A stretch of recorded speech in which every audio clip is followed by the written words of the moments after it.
saya akan menyampaikan demonstrasi kontekstual mengenai visi guru penggerak yang merupakan tugas modul CGP 1.3. Salam guru penggerak. Perkenalkan, nama saya Satrio Setiawan. Saya adalah seorang guru di SMP Negeri 3 Satapurang Ria, Sumbawa Barat, dan merupakan calon guru penggerak angkatan 11 tahun 2024 di NTB. Kali ini saya akan menyampaikan demonstrasi kontekstual modul 1.3, yaitu visi guru penggerak. Untuk merumuskan visi guru penggerak, kita membutuhkan pendekatan inquiry apresiatif.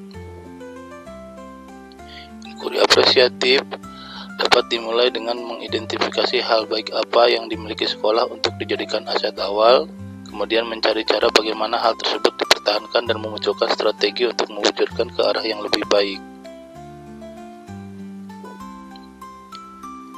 Alur bagja adalah sebuah kerangka kerja dalam inquiry apresiatif yang digunakan untuk mendorong perubahan positif dengan fokus pada potensi dan kekuatan yang ada. Dalam alur bagja, ada beberapa tahapan yang harus kita lewati, yaitu B, yang berarti buat pertanyaan. Pada fase ini, kita menetapkan pertanyaan positif yang akan menjadi arah penelusuran.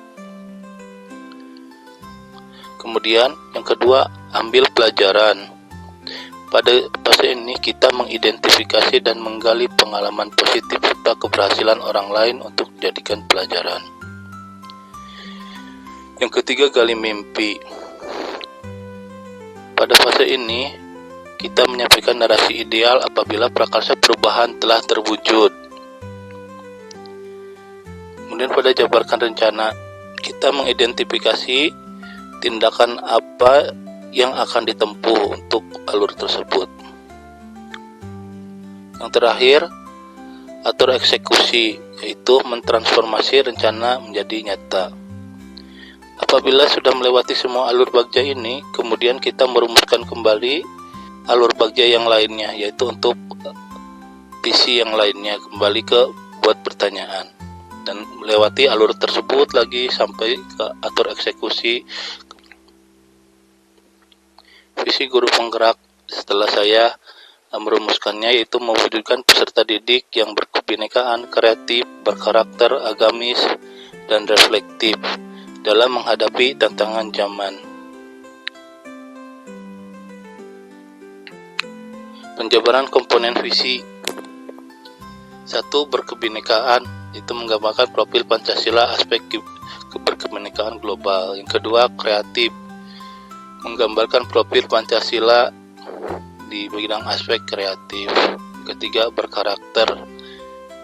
Karakter ini menggambarkan profil Pancasila aspek mandiri dan gotong royong merupakan karakter baik dari seorang individu. Yang keempat, agamis, itu menggambarkan profil Pancasila beriman dan bertakwa kepada Tuhan Yang Maha Esa. Yang terakhir, reflektif, yang menggambarkan profil Pancasila di aspek kritis.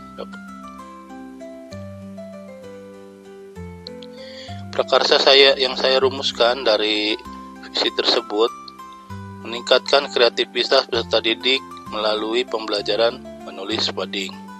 Nah, saya akan berfokus pada profil pelajar Pancasila bagian kreatif yang saya mengambil 2 elemen dari sub-elemen kreatif itu, yaitu menghasilkan karya dan tindakan yang orisinal. Yang kedua, memiliki keluasan berpikir dalam mencari alternatif atau solusi permasalahan.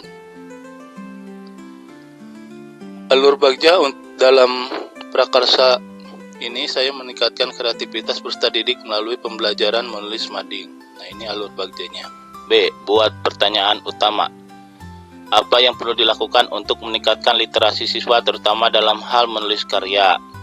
Yang kedua, mengapa kita perlu meningkatkan produktivitas mading sekolah? Tindakannya berkoordinasi dengan kepala sekolah, rekan sejawat, dan siswa mengenai kegiatan literasi sekolah. Yang kedua, mencari informasi di buku atau jurnal ilmiah mengenai kegiatan-kegiatan yang dapat memunculkan kreativitas menulis siswa.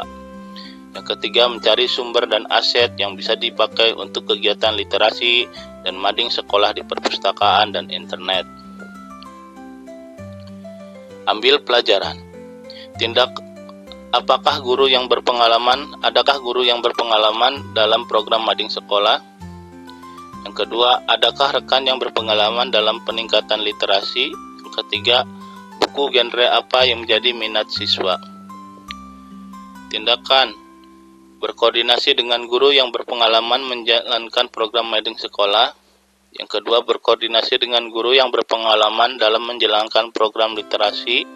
Yang ketiga, membuat angket untuk menggali minat baca siswa.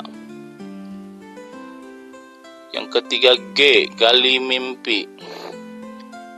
Konten apa saja yang bisa dimuat di mading sekolah? 2. Bagaimana perasaan warga sekolah dengan adanya program literasi dan mading sekolah? Yang ketiga, apa yang harus dilakukan agar program mading sekolah tetap berjalan dan menarik untuk dibaca? Tindakan yang muncul adalah mencari sekolah lain untuk studi banding program mading. Yang kedua, melakukan angket dan testimoni pada seluruh warga sekolah untuk pengembangan program mading. Yang ketiga, meningkatkan budaya literasi siswa sebagai penulis konten mading dan memberi sarana untuk pengembangan media. Jabarkan rencana. 1. Apa langkah paling sederhana yang bisa dilakukan untuk meningkatkan produktivitas menulis mading? Yang kedua, apa tindakan-tindakan yang bisa mendukung usaha meningkatkan kreativitas peserta didik? Tindakan yang muncul: 1. Membuat draft penyusunan mading sekolah. Yang kedua, menyediakan sarana prasarana yang menunjang kreativitas siswa.